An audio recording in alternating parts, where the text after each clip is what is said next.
Welcome to AnimOtions. I'm your host, Darian Main. You see me? So run the race right now. Is like I finally getting this video done. So feel kinda like relieved in a way. Bit tired right now, but we'll do the thing. And right after the bat, you already know what we're talking about. You've seen the title. It's how to come up with a story idea. And there are many points in this one. It is 2 points, two techniques, two methods that I personally use to come up with story ideas, and it works 100% of the time.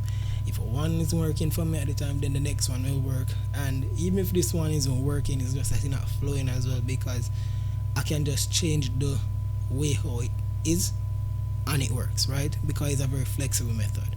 So method number one is to restrict yourself, because if you have no restrictions, there's too many options, too many things that you can do.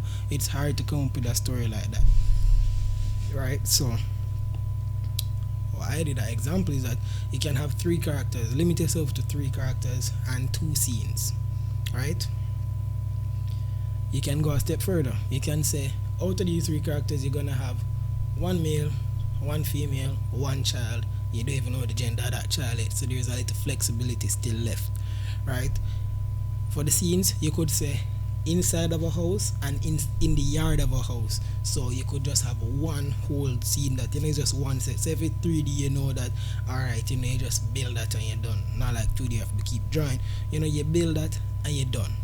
Boom. So that would be like a good one to say. Inside a house, outside the house, you work on that one scene and you work on the characters like that, and you should be able to build a story very easily around that. Another example of the same restriction method is that you can pick 3 personalities and build a story about how these personalities would interact with each other.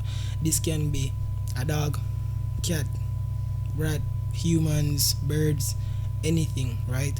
You could just make them talk and show them relating to each other in a humorous way, possibly, right? So just showing how they relate to each other, these personalities and stuff, that's another good way to restrict yourself, right? So the next point, that's enough for that. That's the restriction method. If that one helped you, if you like that one, remember to give me a comment and say, yeah man, I like that method, and remember to hit the like button for sure. So the next method, which is a very very strong method, I must say, this, when I came up with this one has been one of my favorite methods. As I've given you 2, these are my 2 favorite methods, but this one very powerful. And what it is that you're gonna select a problem, you're gonna select a solution, you're gonna select an obstacle, and then a way to overcome that obstacle. And just the way you heard it, is basically a story already. It gives you everything that you need to build a story, that skeleton to build a story. And I'm gonna give you an example for this. So the example is that of a problem is that if you have a hungry man, right? A man is hungry and he's walking. While walking, he sees hot food on a table, some chicken, some turkey, some steaming hot food, some rice and peas, and some curry goat, and all the things, them some fruit juice.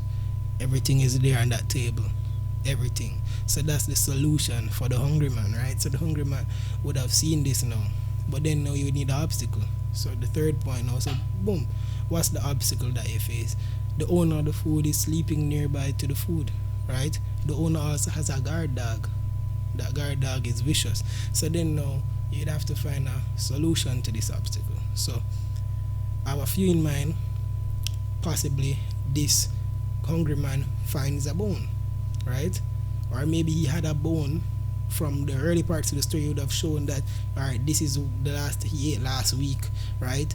Or a couple of days ago, and that was the last bone, that is chicken bone that he had, or something like that, or any bone that he had, right? That is what he had, right? And then he could just be seen like waving it around to the dog, throwing it somewhere, the dog running for it, and when the dog runs for the food now, he runs for the bones, or he runs for the food, and when him grab the plate now, the man, the owner of the food could wake up, just see him trying to take the food, and then the owner could be very fat. So when he tries to, like, he runs away the food, the hungry man runs away the food, the owner gets up, can't catch him, he gets away. That's the story. So that's another example of just how this can work out.